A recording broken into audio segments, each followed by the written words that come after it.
اور اس میں کیا شک ہے کہ یہ حالت ساری عبادتوں سے افضل ہے، یہ اللہ کا ذکر ساری عبادتوں سے افضل ہے، اس کے لیے کہ جب یہ حالت ہو جائے تو پھر کوئی عبادت چھوڑ ہی نہیں سکتی کہ سارا اعضاء ظاہرہ اور باطنی دل کے تابع ہے، جس چیز کے ساتھ دل وابستہ ہو جاتا ہے ساری ہی اعضاء اس کے ساتھ ہو جاتے ہیں۔ عشاء کے عاشق کی حالت سے کون بے خبر ہے؟ اور بھی بہت سے حدیث میں ذکر کا سب سے افضل ہونا وارد ہوا ہے۔ حضرت سلیمان رضی اللہ عنہ سے کسی نے پوچھا کہ سب سے بڑا عمل کیا ہے؟ انہوں نے فرمایا کہ تم نے قرآن شریف نہیں پڑھا؟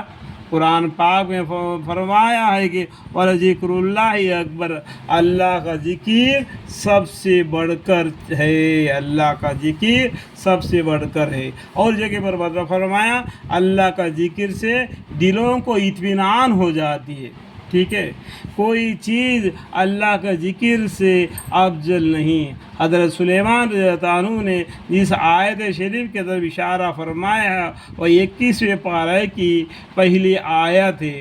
صحابہ مجالس ابرار کہتے ہیں کہ اس حدیث میں اللہ کا ذکر کو صدقہ اور جہاد اور ساری عبادت سے افضل اس لیے فرمائے کہ اصل مقصد اللہ کا ذکر ہے اور ساری عبادتیں اس کے ذکر اس کا ذریعہ اور آل ہے، اور ذکر بھی اور دو قسم کا ہوتا ہے، ایک زبانی اور ایک قلبی، جو زبان سے بھی افضل ہے وہ قلبی ذکر ہے، اور وہ مراقب اور دل کے سوچ ہے، اور یہی مراد ہے اس حدیث سے جس میں آیا ہے کہ ایک گھڑی کا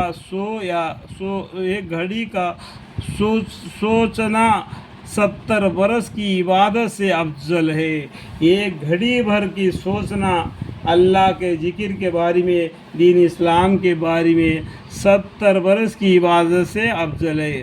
مسند احمد میں ہے کہ حضرت ساحل رضی اللہ عنہ حضور اقدس صلی اللہ علیہ وسلم سے نقل کرتے ہیں کہ اللہ کا ذکر اللہ کے راستے میں خرچہ کرنے سے 7 لاکھ حصہ زیادہ ہو جاتا ہے۔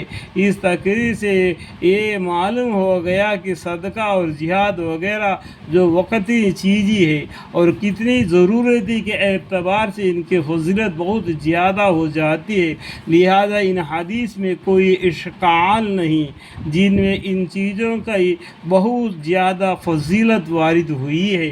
چنانچہ ارشاد ہے کہ تھوڑی دیر کا اللہ کے راستے میں کھڑا ہونا اپنے گھر پر 70 سال کی نماز سے افضل ہے۔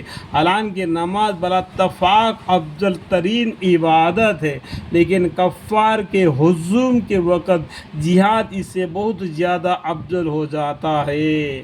الحمدللہ رب العالمین۔ ان حدیثوں کو سمجھ کر عمل کرنے کی توفیق عطا فرمائے، آمین۔